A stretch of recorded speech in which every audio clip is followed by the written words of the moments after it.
Ես Ավագյան Բորիս Արմենի։ Բորիս Ավագյանի մահվանից մոտ 10 օր անց Հայաստանի քննչական կոմիտեն հայտնել է, որ ինքնասպանություն հասցնելու հոդվածով քննություն է սկսել։ Քննչականն առայժմ մանրամասներ չի հաղորդում գործի մասին, չի բացահայտում նաև, թե արդյոք Հայաստանում քննությունը կատարելու է ռուս գործընկերների հետ համատեղ։ Բորիս Ավագյանի մահից հետո Ռուսաստանի քննչական կոմիտեն եւս քրեական գործ էր հարուցել ինքնասպանության դրդելու հոդվածով։ Հնարավոր մեղադրյալների մասին տվյալներ հայտնի չեն։ Ավագյանի փաստաբան Կոստանտին Տարասենկոն հայտնել է, որ Ավագյանի դին դեռ Հայաստան չեն տեղափոխել։ Դատաբժշկական փորձաքննություն է եղել մահվան հանգամանքները պարզելու համար։ Ավագյանին մահացած էին գտել Սանկտ Պետերբուրգի Հայաստանի հյուպատոսարանի զուգարանում։ Ռուսաստանում Ավագյանը մեղադրվում էր 4.2 միլիարդ ռուբլի մաքսատուրքեր վճարելուց խուսափելու համար։ Երևանում Հնդկաստանի 4 քաղաքացի մարմնական վնասվածքներով տեղափոխվել է հիվանդանոց, երկուսը ծայրահեղ ծանր վիճակում, մյուս երկուսը միջին ծանրության։ Վիրավորներին վիրահատել են։ Նրանց հիվանդանոց են հասցրել քաղաքացիները Ազատության պողոտայից։ Ոստիկանները գնացել են դեպքի վայր, հյուրանոցային համալիր հիշեցնող շինության ներսում եւ դրսում հայտնաբերել առնանման հետքեր։ Դեպքի առթիվ նախաձեռնվել է քրեական վարույթ։ Իրավապահները պարզել են, որ այդ հաստատությունում 25-ից ավելի Հնդկաստանի քաղաքացիներ են բնակվում, տեղեկությունը հայտնել է ֆոտոլրագրող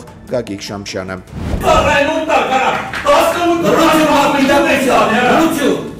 16 զինվորի կյանք խլած Ազատի Զորամասի հրդեհի գործով դատավարության ընթացքում զոհված զինվորների ծնողների նյարդերը տեղի են տվել սպա հոգեբանի հարցաքննության ժամանակ։ Նախ նրանցունից հանել են դատախազների հարցերը, որոնք ըստ զոհերի հարազատների դատավարությունը ձգելու համար են, նաև սպա հոգեբանի խուսափողական պատասխանները ծնողների հարցերին։ Դուրս է եկել, դրնից բուժատը, ցենարը դրնա դուրս։ Հիմա դրա պատասխանը ուզում ապրես, դու այդ նախադասությունը օգտագործել ես ընդ։ Այս կա ծնողը լսել է։ Թող քննությունը կպարզի դեպի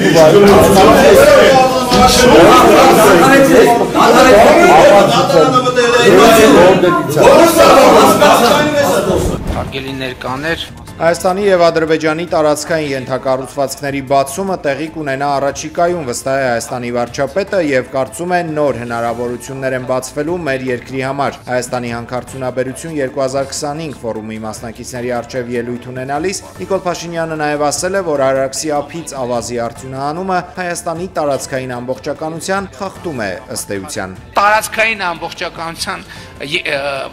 խախտման խնդիրների հետ ենք առաջվում, եւ որ պարզվում է Արաքս գետից մենք ավազ արդյունահանելով մեր երկրի տարածքն ենք կրճատում։ Մինչև 2038 թվականը Հայաստանում շատ քիչ հանքարդյունաբերողներ կմնան, կանխատեսել է Զանգեզուրի պղնձամոլիբդենային կոմբինատի գլխավոր տնօրեն Ռոման Խուդիլինը Հայաստանի հանքարդյունաբերություն 2025 ֆորումի ժամանակ։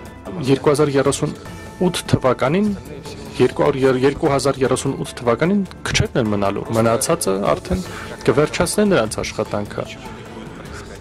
Այս եթե որևէ բան չկատարվի, այս սեկտորը կավարտվի, որովհետև վերջին 10 տարվա մեջ որևէ նոր պաշար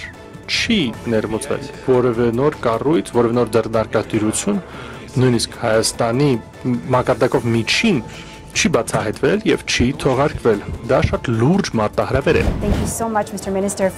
Հայաստանը եւ Միացյալ Նահանգները պատրաստվում են ստեղծել համատեղ կոնսորցիում, որը կզբաղվի Հայաստանը եւ Ադրբեջանը կապող երկաթուղու կառուցմամբ եւ կդառնա դրա հիմնական օպերատորը, հայտնել է Հայաստանի արտգործնախարար Արարատ Միրզոյանը լեհական հեռուստաալիքի եթերում։ Այժմ ամերիկյան գործընկերների հետ քննարկում են նախագծի տեխնիկական լուծումներն ու մանրամասները։ Միրզոյանը պարզաբանել է, որ ստեղծվելիք կոնսորցիումն հերթին կարող է այլ ընկերությունների ներգրավել կոնկրետ աշխատանքներ կատարելու կամ ծառայություններ մատուցելու համար։ Միրզոյանը ասել է, որ Հայաստանի կառավարությունը խիստ շահագրգռված է հնարավորին շուտ վերագործարկել երկու երկրների միջև կապերը։ Մենք նույնպես կարող ենք օրինակ ուղարկել կամ ստանալ ապրանքներ օգտագործելով Ադրբեջանի Հանրապետության ենթակառուցվածքներն ու տարածքը, հավատացրել է Հայաստանի արտգործնախարար Արարատ Միրզոյանը։ Հայաստանում են ամերիկյան մաքսային եւ սահմանային պաշտպանության ծառայության ներկայացուցիչները։ Մինչև հոկտեմբերի 11-ը ամերիկացիները կաշխատեն Հայաստանի սահմանապահ ուժերի հետ, կգնահատեն կարողությունները, կբացահայտեն բարելավման կարիք ունեցող ուղղությունները։ Հայաստանում Միացյալ Նահանգների դեսպանատունը հայտնել է, որ մեթոդաբանությունը կօգնի ամրապնդել սահմանների անվտանգությունը, հստակեցնելով ռազմավարական ներդրումներ պահանջող ուղղությունները։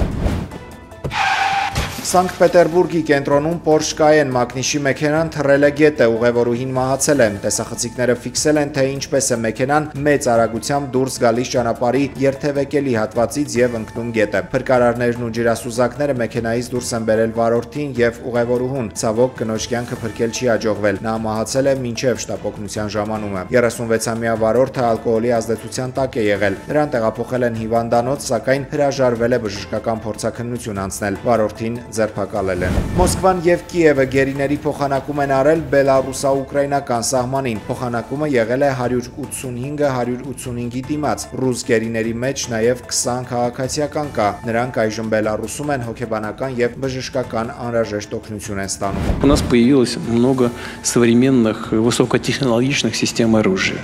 Ռուսաստանի նախագահ Վլադիմիր Պուտինը ելույթ ունենալով Վալդայի միջազգային բանավիճային ակումբի նիստում հայտարարել է, որ Ռուսաստանին համաշխարհային համակարգից դուրս մղելու արևմուտքի ծրագրերը ձախողվել են։ Նա ընդգծել է Ռուսաստանի կայունությունը չնայած աննախադեպ պատժամիջոցներին եւ կոշտ նախազգուշացումներ հնչեցրել այն երկրների հասցեին, որոնք ձգտում են ռազմավարական պարտության մատնել Ռուսաստանին։ Պուտինի խոսքով մեջբերում հույս ունեն, որ արևմուտքի նույնիսկ ամենաբթամիտներին կհասնի նման պլանի դատապարտված լինելը։ Նա նշել է, որ Ռուսաստանը պատերազմում է ոչ թե Ուկրաինայի, այլ ՆԱՏՕ-ի գրեթե բոլոր երկրների դեմ, դա անվանելով հսկայական մարտահրավեր։ Այնուամենայնիվ, ըստ նրա, ռուսական բանակը, պաշտպանական արդյունաբերությունը եւ ռազմական միտքը արագ հարմարվել են նոր իրողությանը։ Պուտինը ռուսական բանակն անվանել է ամենամարտունակը։ Ողբերգություն է անվանել Պուտինը Ուկրաինայում տեղի ունեցողը, նշելով, որ դա ցավ է ուկրաինացիների եւ ռուսների համար։ Նա մեղադրել է գլոբալիստներին եւ նացիզմ աճեցնողներին, պնդելով, որ նրանք ուկրաինացիներին պարզապես օգտագործում են։ Դաշնության ղեկավարը հատուկ անդրադարձել է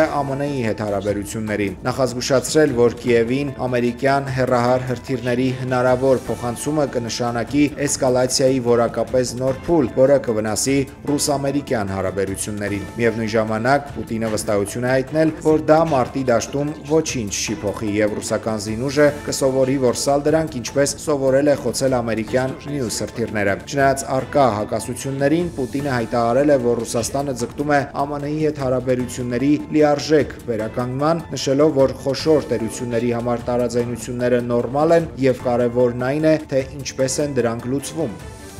Թուրքիան ընտրում է էներգետիկ աղբյուրների դիվերսիֆիկացման քաղաքականությունը։ Չնայած Եվրոմիության ճնշումներին եւ ԱՄՆ-ի կոչերին, Թուրքիան շարունակելու է բնական գազի ներկրումը Ռուսաստանից, հայտարարել է Թուրքիայի էներգետիկայի նախարարը։ Նա նկատել է, որ ձմեռը մոտենում է ու երկրի քաղաքացիներին չեն կարող ասել, որ գազ չկա։ Ավելին, բանակցություններ են ընթանում Ռուսաստանի հետ կապույտ հոսք խողովակաշարով բնական գազի մատակարարման համաձայնագիրը երկարաձգելու մասին։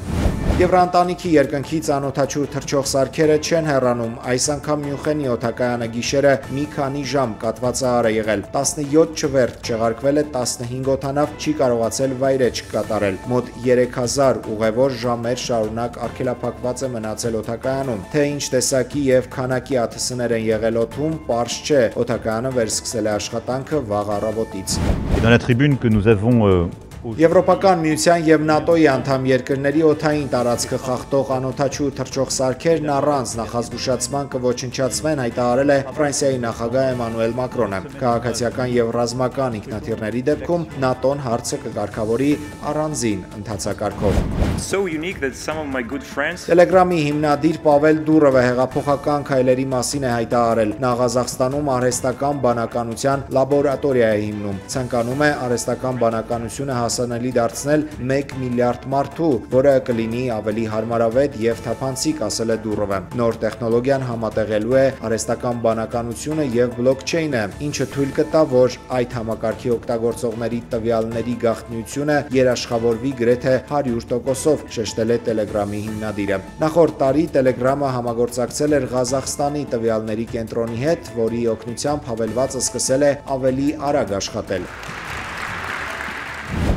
Հայկական ֆուտբոլի գերաստղ Հենրիխ Մխիթարյանը ինքնակենսագրական գիրք է հրապարակում «Իմ կյանքը ուշադրության կենտրոնում» վերնագրով գիրքը նախ կհրապարակվի իտալերեն։ Մեծ պատիվ էր Հենրիխին օգնել գրելու այս գիրքը, քանի որ ծանոթացա լավ մարդու բարի կրթված մի անձնավորության հետ, ասել է գրքի համահեղինակ Ալեսանդրո Ալչիատոն։ Գրքում իտալական Ինտերի հայ կիսապաշտպանը պատմում է մանկության տարիների հոր, տատիկի, Արարատ լեռան եւ գլխապտույտ կարիերայի մասին։ Գրքի տպագրությունը շուտով կավարտվի, իտալերենից բացի գիրքը կթարգմանվի նաեւ հայերեն եւ անգլերեն։ Buongiorno a tutti։ Բարև բոլորին։ Ես առաջին անգամ տեսա գիրքը, որը գրել ենք Ալեսանդրո Ալչատոյի հետ։ Հուսով եմ ձեզ շատ դուր կգա։ Իհարկե այն ոչ միայն ֆուտբոլի, այլև այն ամենի մասին է, ինչ ես ապրել եմ մանկուց։ Հուսով եմ, որ ձեզ իսկապես դուր կգա այս առանձնահատուկ գիրքը, որը նման չէ մյուս բոլոր պատմություններին, եւ հուսով եմ այն հետաքրքիր կլինի։ Այն ձեզ կօգնի ապագայի համար, երբեք չհանձնվել, հավատալ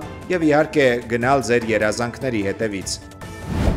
Հայտնի երգչուհի Լյուբով Ուսպենսկայան կոտրել է ձեռքը։ Շանսոնի թագուհին ստիպված է եղել չեղարկել առաջիկա բոլոր ելույթները։ Այժմ երգչուհուն նախապատրաստում են վիրահատության, որի ընթացքում բժիշկները նրա ձեռքին մետաղական թիթեղներ կտեղադրեն վնասված ոսկորները ֆիքսելու համար։ Չնայած վնասվածքի լրջությանը, բժիշկները կանխատեսում են, որ վիրահատությունից մի քանի օր անց երգչուհին կկարողանա վերադառնալ բեմ։